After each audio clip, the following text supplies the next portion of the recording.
Dr. Toubia. Okay, I'm Dr. Toubia calling in from my car. I hope you're all doing well. Happy Pride Month. I'm super excited to share this lecture with you all. Just bear with me. Mercury must be in retrograde or something because none of my technology is working and I might cut out. So a little bit about me. I'm a core faculty member in the MFT department at the LA campus.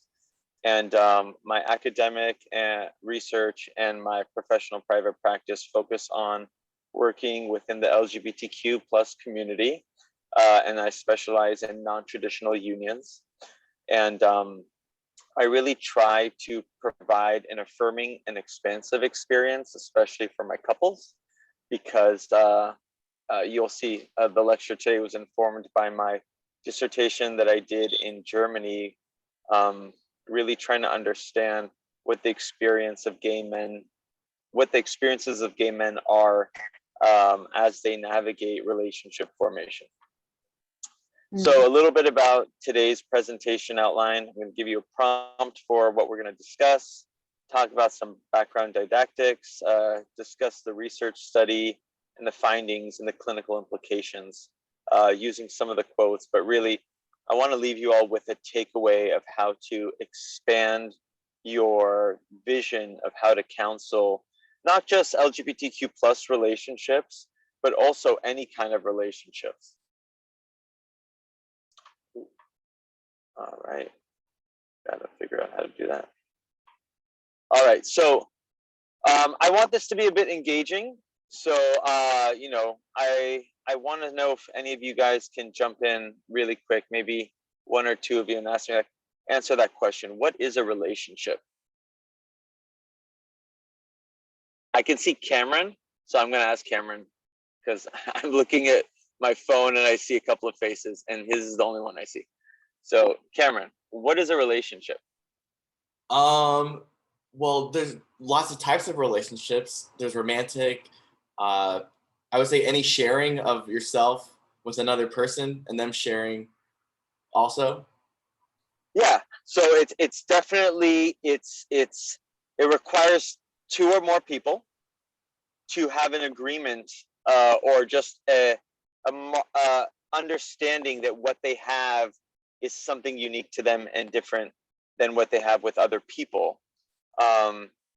Let me see. Thank you for that. Let me see. Gordon, can you tell me what are some dimensions of committed or romantic intimate relationships? Well, that's why I'm here for this lecture, to learn more about that. But you know, I mean, in terms of dimensions, there's all sorts of dimensions. I mean, I know non-committal, committal, you know, polyamorous.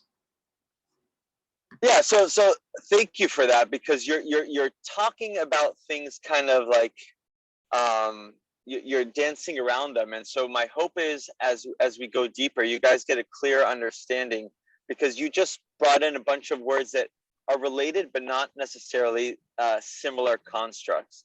So thank you for that.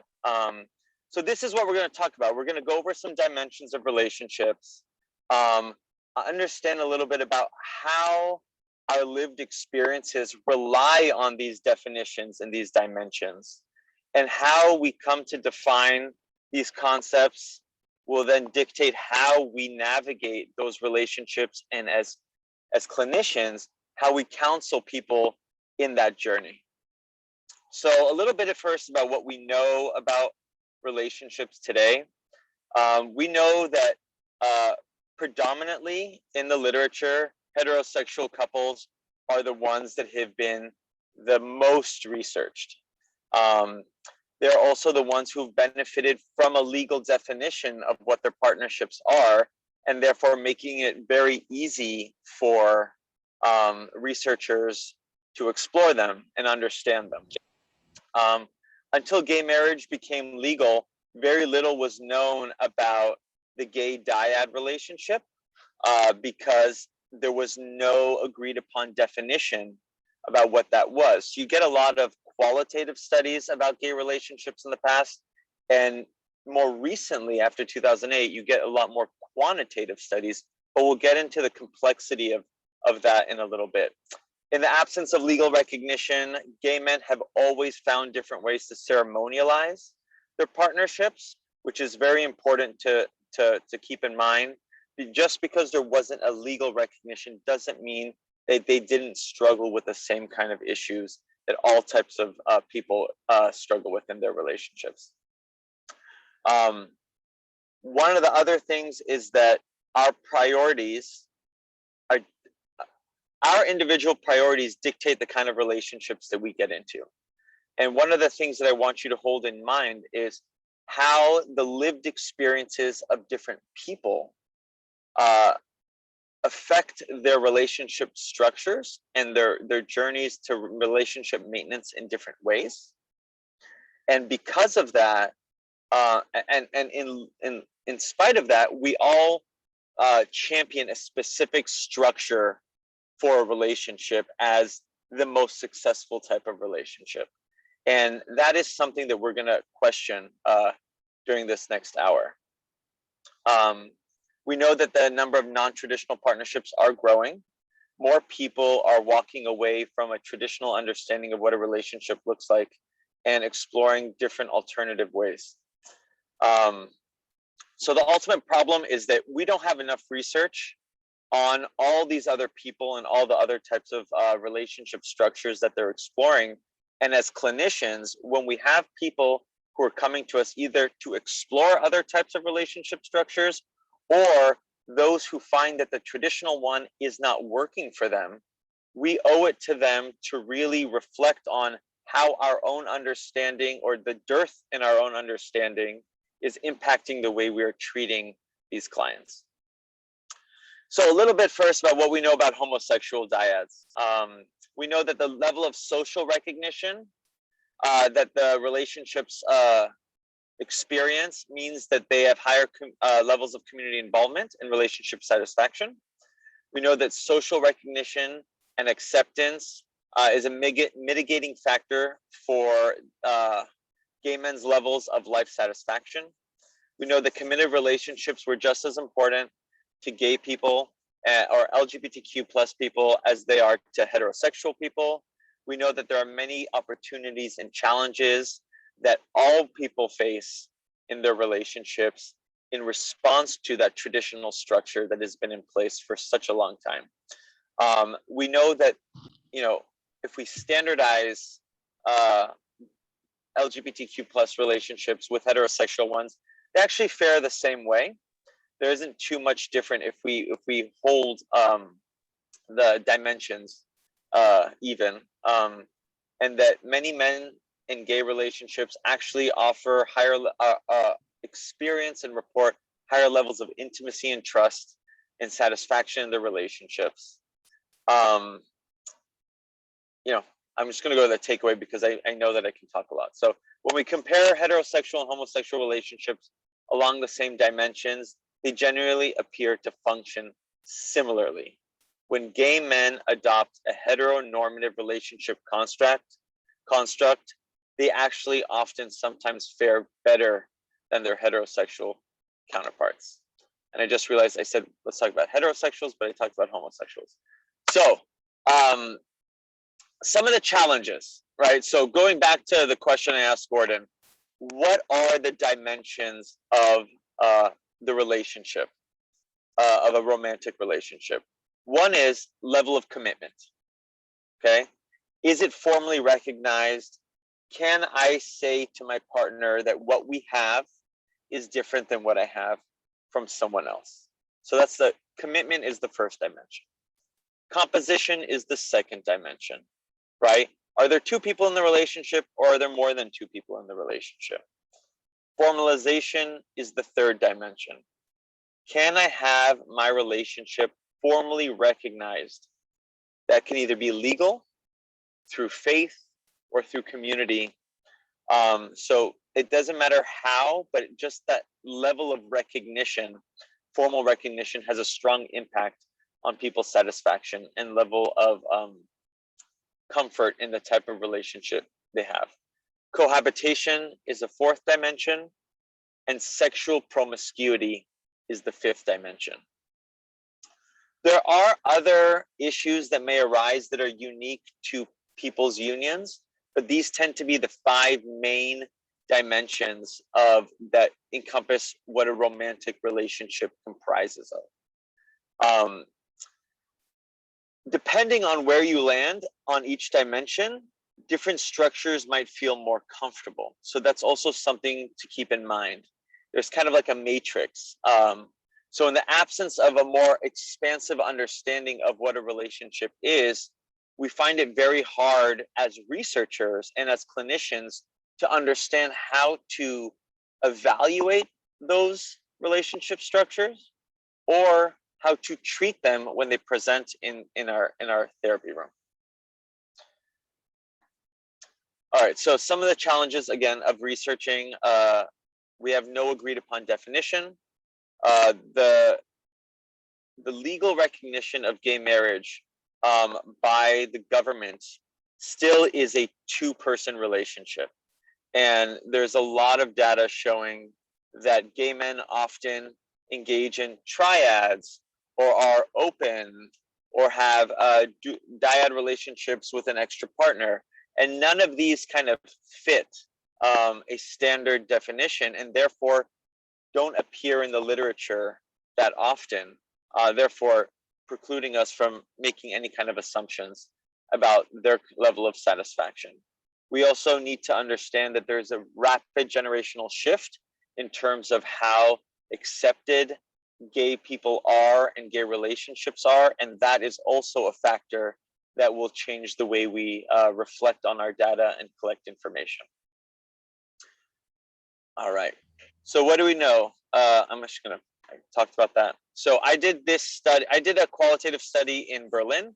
The reason why I went to Berlin is they paid me money to go there. And I decided that I am going to go to this specific city in Germany because they have a very expansive and affirming community. And I thought it would be very interesting to see what kind of relationships are those gay men getting into, and do they think are possible for them when society condones a more expansive view of what a relationship is. I will add to that. Sorry, I am replicating this study in LA and in New York, and if anybody wants to join me on that experience, please get in touch with me later. So the method I used to explore this was phenomenological. I took a queer theory lens. The research question was to ascertain the opportunities and challenges that gay cisgender men in Berlin experienced when seeking and maintaining committed relationships. I wanted to know what exactly they felt they were capable of having and what the barriers or what the opportunities were for them in actually attaining the relationships that they wanted. So here's just some like tables, some themes that showed up. I'm going to go deeper into the essence. So these are the essential themes that really popped up in the study, right? This idea that change is constant. And while change is constant, it has a big impact on whether or not people can allow themselves to build something in the long run when they know that in the future, things are going to be very different. Multiplicity of opportunity, meaning there's a lot of options. I call this the grass is greener somewhere else option, right? I don't know how many of you have been to Jerry's Famous Deli before, but that menu is huge. And being overwhelmed by choice can often cause anxiety. In Berlin, another theme was counterculture is the norm. My participants all across the board consistently said, I feel weird getting into a two-person monogamous relationship. So that's how that affirming community really had an adverse impact on what we would probably think is normal in the US or traditional in the US. Another essential theme was, at least for these gay men, prioritizing sexual liberty, that they did not want their individual sexual expression and freedom to be hindered by their relationship structure. And then the last essential theme was reevaluating relationship norms and questioning heteronormativity. So I put some quotes here because I wanted you to hear from the mouths of the participants what some of these themes were, right? Unremitting change. Nick said there's always change of, I mean, it's broken English, I apologize. English was not any of their first languages. There's always change of many people. You don't really want to focus on one person. I think people are so distracted here. Everybody's always trying to figure out what they want for themselves. I'm curious to know what kind of relationship I can have in my life. The theme really added to the literature here because it demonstrated the palpable sense of change in the city. And it wasn't just in the individuals and the relationships that they were experiencing, but also in the nature of Berlin itself, which is why it was such a fascinating place. The city is a young city. It's only about 30 years old. It's been broken down and rebuilt time and time again. And you see that in the type of people that gravitate to the city, but also in the types of relationships that they feel are possible for them. I'm going to make this PowerPoint available to you all, so I'm just going to skip to the juicy parts. And the other theme was multiplicity of opportunity. The grass is greener, right? Some people loved having so much opportunity because it allowed them to explore and figure out what worked for them. Other people found having too much opportunity overwhelmed them and did not allow them to feel secure or willing to work on the relationships that they were currently in.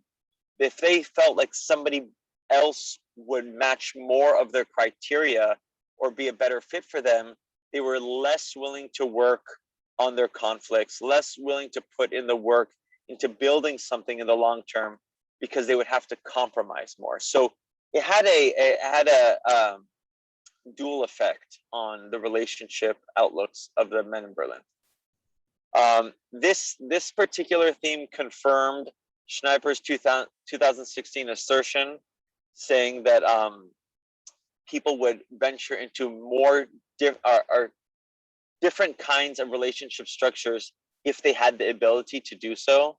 It demonstrated that societies where gay men were permitted to explore different relationship structures, they actually took that option on, and they really played around with it.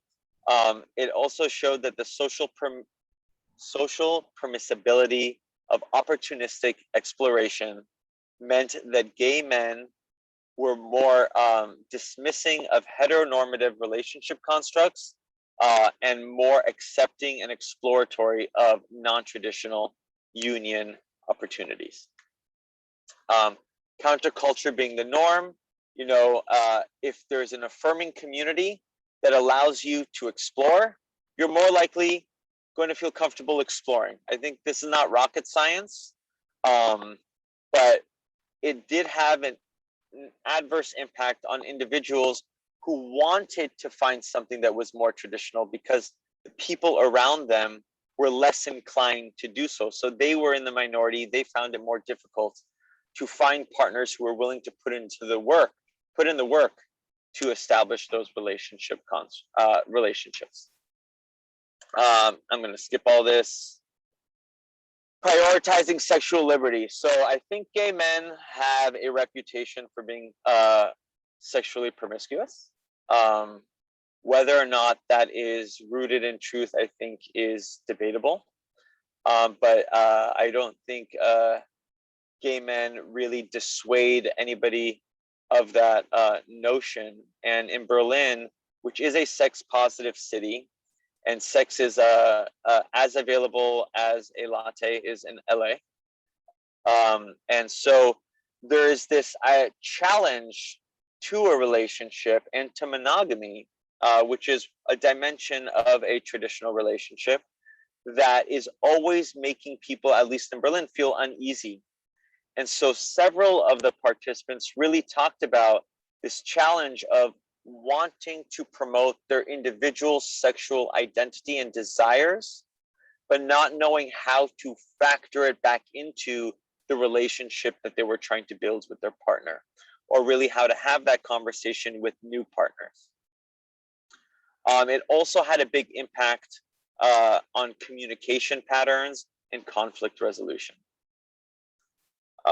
You guys can read that. Reevaluating heteronormativity was the next biggest theme. You saw a lot of gay men who didn't have the privilege of sharing in the construct of marriage until 2008 really say, hey, do I even want to participate in this? The two-person, monogamous, cohabitating, legally recognized dyad is a construct that has its roots in religion and has been promoted as the kind of epitome of relationship perfection. But it's built on this idea that the two-person monogamous cohabitating legally recognized dyad is the perfect structure to build a family, right? Until recently, gay men, I'll just talk about gay men, did not share in the same privileges as heterosexual couples in being able to raise family in the same way, because they could not adopt kids, or they couldn't have their own kids, or they couldn't necessarily participate in surrogacy until it became more readily available. So in the absence of that, gay men said, hey, we're going to find things that work for our lifestyle. And hence they've been exploring many, many different kinds of things, whether it's open, whether it's polyamorous, whether it's a throuple, whether it's a, one of the people I interviewed was a bisexual man, it was a gay man. Well, he identified as gay at the time that I interviewed him, but he had a baby with a lesbian couple. The lesbian couple co-parented with him. He then got a boyfriend. The lesbian couple broke up, and the partners became bisexual, and they had their boyfriends. And so this kid had 3 sets of parents. Recording in progress. Oh, sorry, is that my echo? I think that's you, Dr. Toubia. Oh, okay. So you really got a lot of people challenging this heteronormative construct and really deciding whether or not it is something that they wanted to participate in. And if they didn't, what exactly was the alternative? So this confirmed that gay men in open relationships who had explicit rules about having sex with other men were significantly more satisfied with the relationships. Again, with this essential theme, what we found is communication and clarity of the agreement between partners was essential. Because if people did not communicate and if the agreement was not clear, then they were phenomenally more dissatisfied because there was no sense of kind of cohesion among all those involved. Okay, so the takeaway. Right now, we have no homonormative template to guide the process of relationship development for gay men. We have one for straight people. We keep, for some reason, evaluating gay relationships on that heteronormative template, and we evaluate the satisfaction and the health of gay relationships on that template. One of the things that I would really like to see in the future is more research going to developing a homonormative template for relationship development. In the absence of a homonormative template, these men are left to explore life on their own without any way for us as clinicians to have evidence-based clinical understanding of how to help counsel that journey for them. All right, so, that's all great. What does this mean for your clinical work? So here are some questions that I think are essential for, I see things in the chat, but I can't see them. Okay, great. So hi, Michael. So here are some questions. So if you came here to hear what's the takeaway, this is what the takeaway is. All of this came to when you have, couples coming to you the first thing you should ask them is, what does a relationship mean to you? Please define that. You know, what you'll see, and I think it was it Cameron? Cameron was like, I think I know, you know, I'm going to give you some kind of definition to the best of my ability. But when we're doing clinical work, what we really want to do is hold hold them to a clear and distinct definition. What does this mean to you? What purpose does this thing serve in your life? How's the relationship that you're exploring suit the lifestyle that you're living, right? Many people get into relationships that they think they need to get into and then try and figure out how to fit their lives into that relationship. That's working backwards, right? We want to first recognize the lifestyles that we have, the dreams that we have, the way we want to participate, and then fashion our relationships on top of that. So we don't ever feel like our relationships are limiting our personal lives, our personal desires. You see this echoed really in Esther Perel's kind of work, in terms of being able to be that individual self and honor our own individuality while in relation to another person as true intimacy. Another question, ask your clients to prioritize their experiences that they value in their lives, and then notice where the relationship falls in that prioritization. Many people are obsessed with work. Many people are obsessed with exploring. Their priorities are very, very important, because if the relationship isn't at the top, then it begs the question, well, what's going to dictate your level of your decision on how much you're going to work on this relationship? If the relationship is not the priority, then what is? And let's ask your partner, what's their priority? Because that needs to be aligned for there to really be a clear definition of and contract on what you two or three or more are working on, and what the agreement will be as you continue on this journey together. Another one, ask them if they would compromise their individual desires to maintain their relationship with their partner, right? Many people are turned off by the word compromise, but relationships are all about compromise.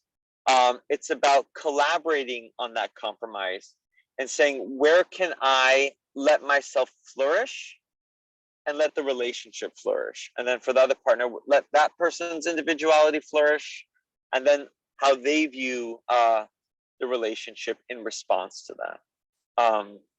Another question, ask them what other experiences in their lives are affected by their desired relationship structures, right?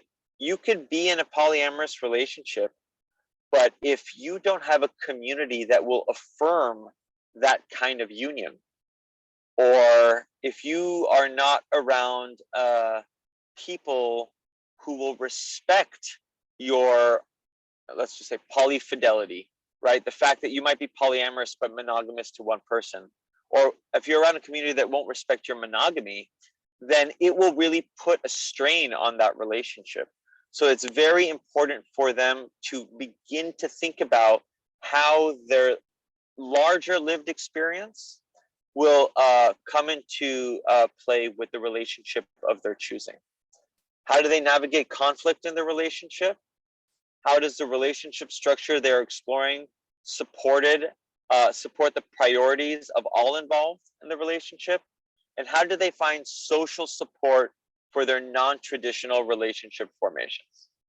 Right? These are all very, very important questions to explore when, I'm just going to say, like, even when you have heterosexual couples, because what I found is these questions tend to be even more liberating to heterosexual couples who predominantly feel like they don't necessarily have another option to the traditional two-person monogamous cohabitating diet.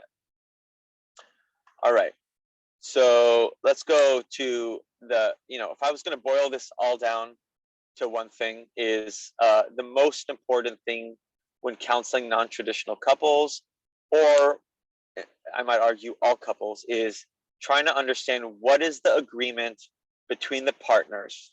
I call this the contract that governs the relationship structure. Is it clear? And are there any areas, dimensions that are unaddressed?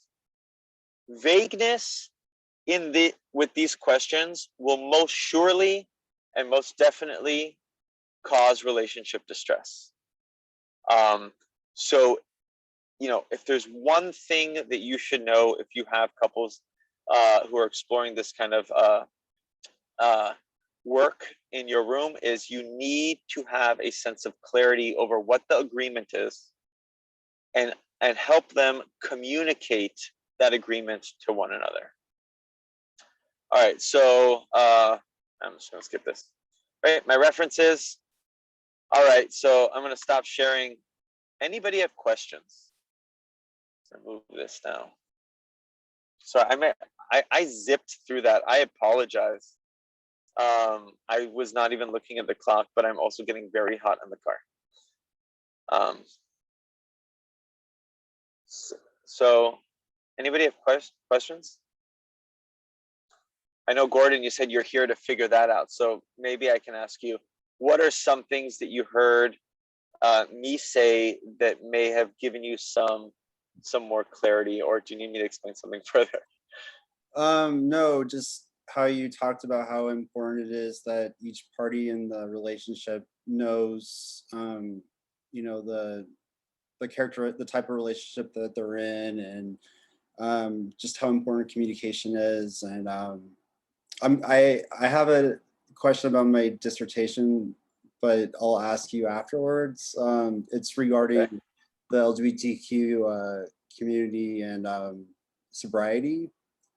So I don't know if I should email you about that, or. Yeah, totally. Okay. I'd love to hear it. But yeah, so just to echo what you were saying is, what I just presented to you is not rocket science. Like, we probably all knew this. I just did a study and it confirmed things that I felt were true. My big secret is like, I want to do this to really help straight people, because I feel like straight people have it worse, because they don't necessarily have the opportunity to freely explore other types of relationships. Society, at least in the US, does a really good job of making sure that we really honor that two-person cohabitating monogamous dyad. And if we've learned anything from the research, I think at one point in the last 10 years, divorce rates were at 50%. So obviously it's not working, right? If 1 in 2 relationships can't manage that structure, then it's not working. So we owe it to not just ourselves as clinicians, but to our clients that we serve, to really help them have a more open mind, right? They might end up with that same two-person monogamous cohabitating dyad, but at least they'll end up at it on their own terms, right? They will have their own reasoning for getting there. And so that is the most important thing, is really helping couples deconstruct everything that they've been taught and really start from the ground. Who are you? What are your values? What's important to you? What kind of life do you want to live? And how are you going to share that with one another? Because I don't know about you guys, I think relationships are the hardest things in the world, right? Like, to me, I personally, I'm like, one person's enough. Like, more than one person would be a headache. So like, I for myself, that two-person is already overwhelming, but what I find, at least in LGBTQ plus relationships, is that because it's so just opaque and there's very little knowledge about it, you see a lot of people trying things without any sense of awareness. And so when you have these people come to you, especially in this community, we also have to make sure that we bring some scaffold that awareness for them. Michael, I'm seeing this. These are critical considerations for generalizable to Eastern cultures. Think about cultures of Michael. Yeah. So again, I'm speaking very broadly. One of the Michael, do you want to say a little bit more about this? Because you wrote that directly to me, but Sure, yeah. So I was asking the clinical consideration slide that you had up that had those gems that clinicians can use. yeah. I was asking, do you think those are generalizable to other cultures, like perhaps Eastern cultures who might value collectivism above individualism and might actually prefer to shape their life around their relationships? So you're kind of talking about how um, deconstructing the relationship and building it up from the ground and sort of having your relationship uh, fit in well with your personal goals and like what you're trying to accomplish, maybe in terms of career and other things. Um, yeah, I guess it's Well, thank you for giving me an opportunity to clarify that, because what I mean by your personal goals, it's not just your work goals or your personal dreams. If I like, I'll just use I love using myself as an example because I know myself better than anybody else. So I come from a collectivist culture, right? So part of my individual goals as a person is to remain extremely connected to my family, right? So the relationship structure that I would want for myself would have to be one that honors that individual priority of mine. Now I want to work, like, I have aspirations. I want to succeed in many different ways. I want to travel. Those are also personal goals of mine, and my relationship would have to like fall nicely along those. And I would want to find someone who is able to let me honor those things while also honoring my relationship. So I don't think that it's as big of a difference between collectivist as individual. I just think it's really important that the person puts in the work to understand themselves, to understand what they value.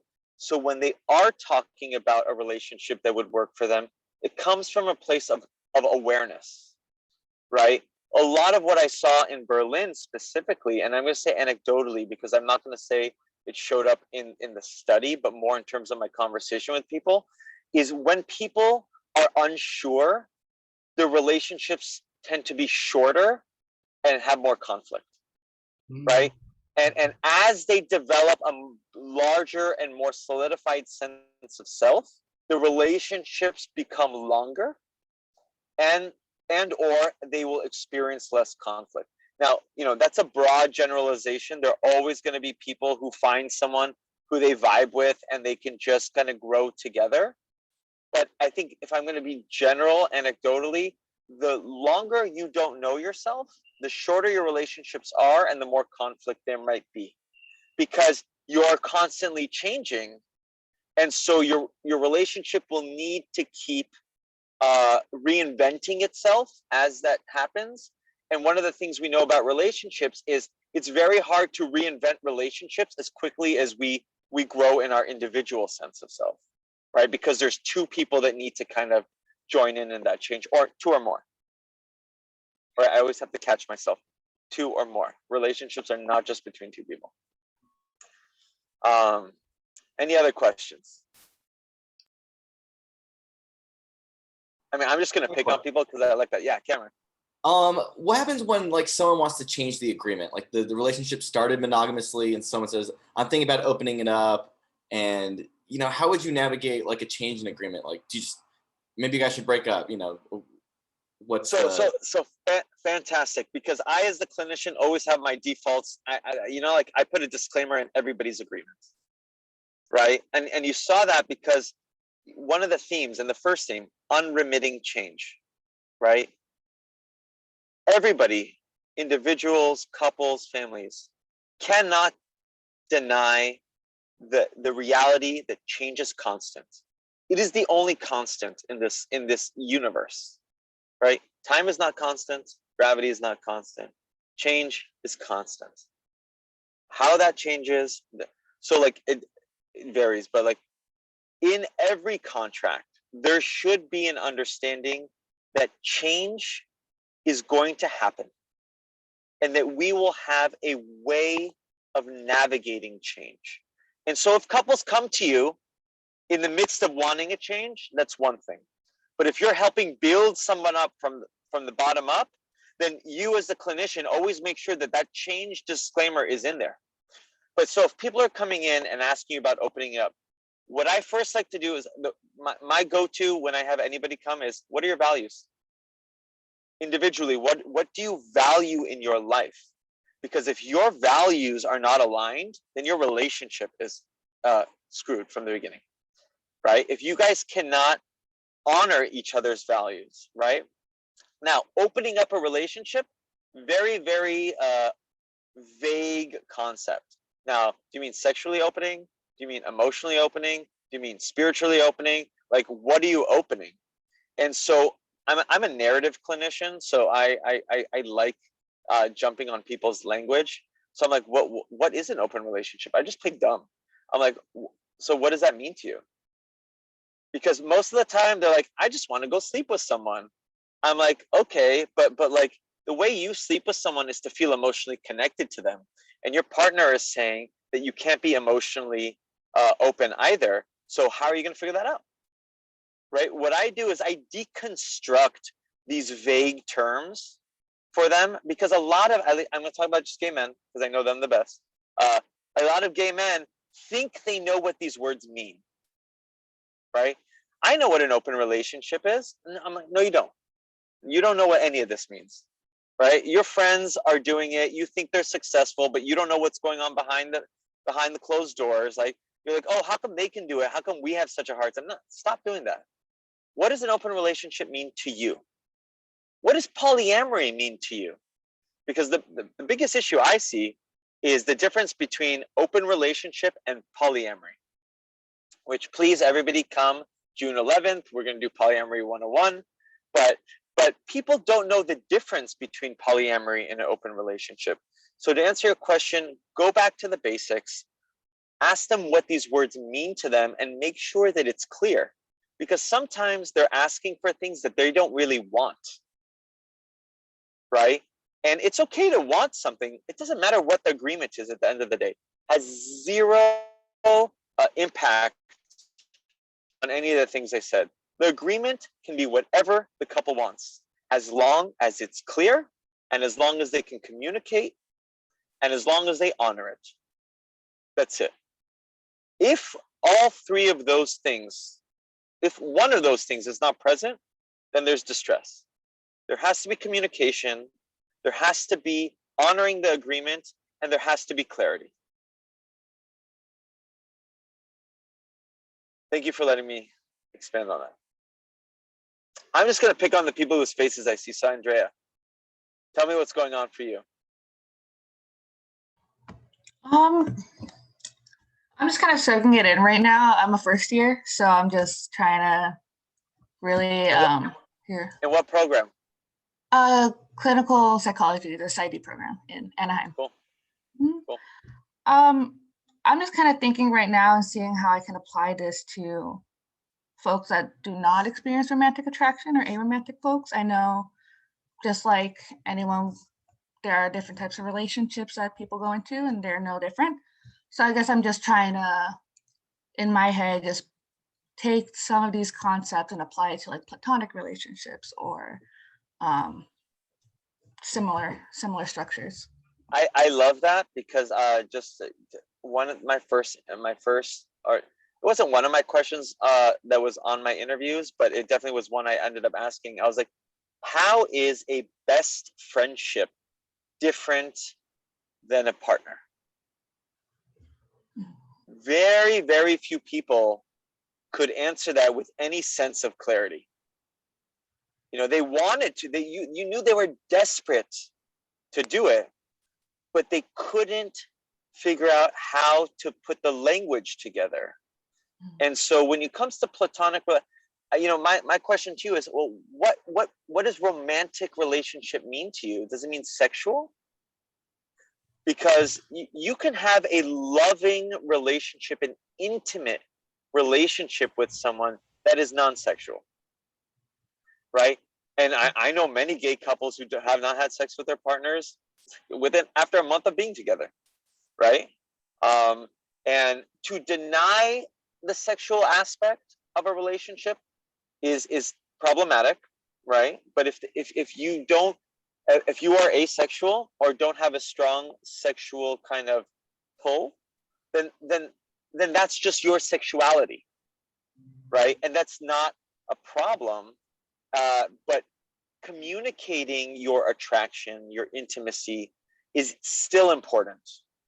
And having your partner understand how you communicate your attraction is still important.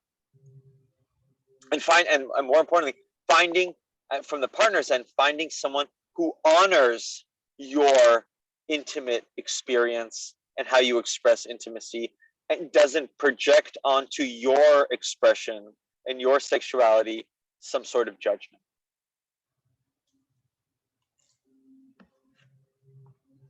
Anybody else? Erwin. Hi. Hi. That kind of made me think about kind of sane sanity and consent when it comes to like BDSM culture and kind of their consents. And this sounds very similar to just having that consent presented at the very beginning of the relationship, but it's not a norm for maybe heteronormative couples and kind of any other couples, and kind of even the asexuality theme. It's just kind of having that contract and that consent at the very beginning of the relationship, kind of like what's already implemented in BDSM culture, where it's at the very beginning, versus people that kind of just say, oh, I've done that, but it's not something that they're really a part of. But the community and culture makes it kind of a thing for in the initial to discuss this versus later. 100%. 100%. What you get in the BDSM culture is people coming together, and to protect and honor this experience, they value that consent. They value that agreement above everything else. It is what allows them to express themselves with the level of freedom and depth that they experience. You know, this traditional two-person cohabitating, legally recognized dyad is an agreement that, you know, the patriarchy decided would be good for everybody hundreds of years ago. And we don't really challenge it. And I'm not going to, get on my high horse, but we're complicit in promoting it when we also know that it's not working for a lot of people. And we perpetuate it just because it's hard to research other things. So, I'm going to put my researcher hat on. If any of you want to add to the literature on exploring LGBTQ plus relationships, please do. We need a lot more out there. There's a lot of people who have now just taken up the LGBTQ relationship cause by folding it into this heteronormative research machine that we have, really just to make their research findings kind of more palatable for this community and to sell more books. That's not okay with me. Let's just throw it on its head and develop something new.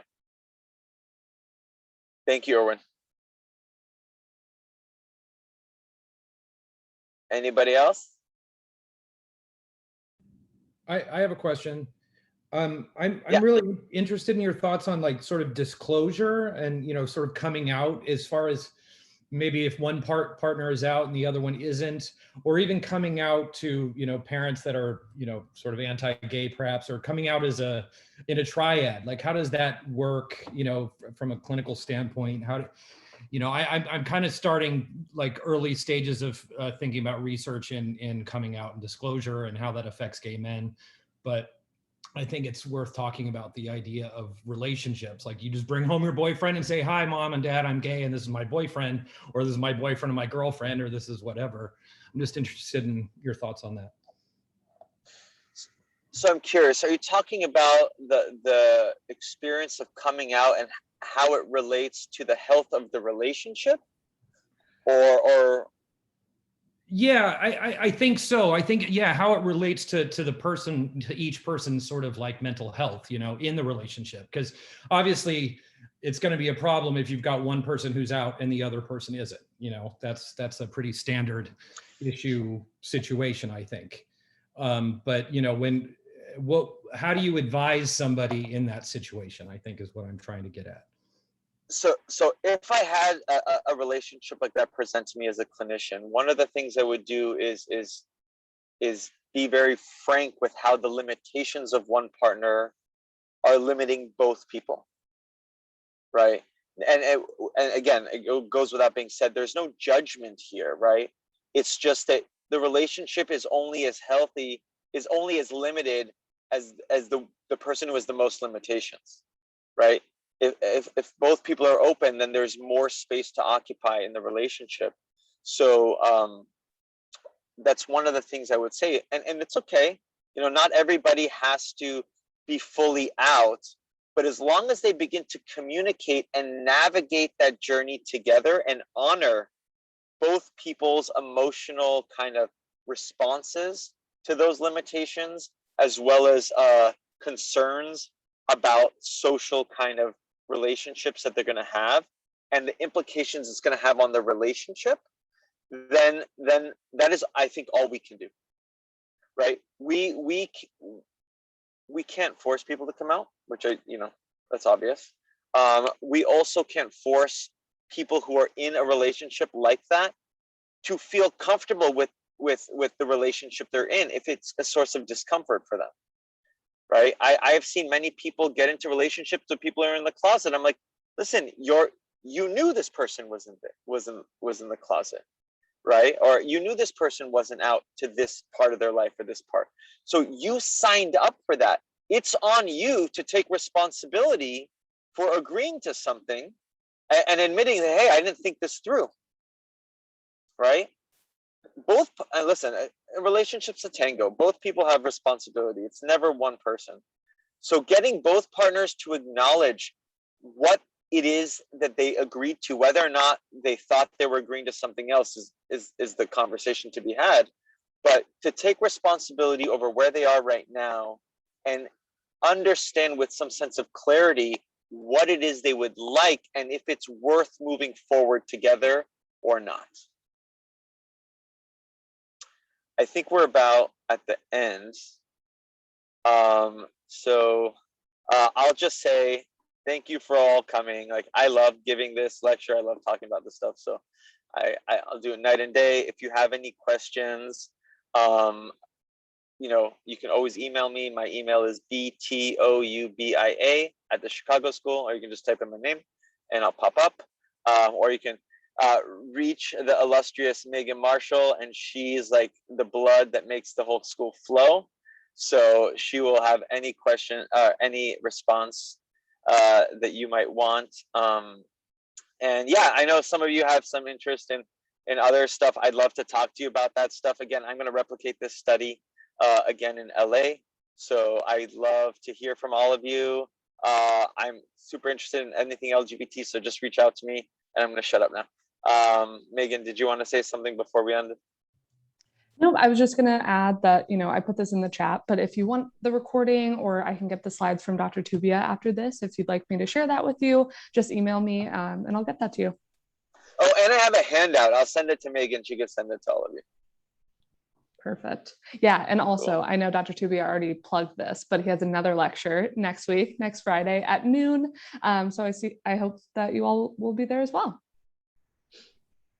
Bye, everybody. Thanks, Dr. Toubia. Dr. Toubia, I have a question. Ooh. Yes. Sorry. I just want to know if I can have this PowerPoint you had or email it to me. Yeah. Because I missed some first 10 minutes. Okay, so I'm going to give it to Megan, and she'll blast it out to everybody. So Okay, thank you very All much. right. Bye, Thank you. everybody. Thanks. Thank you, Megan. Thank you.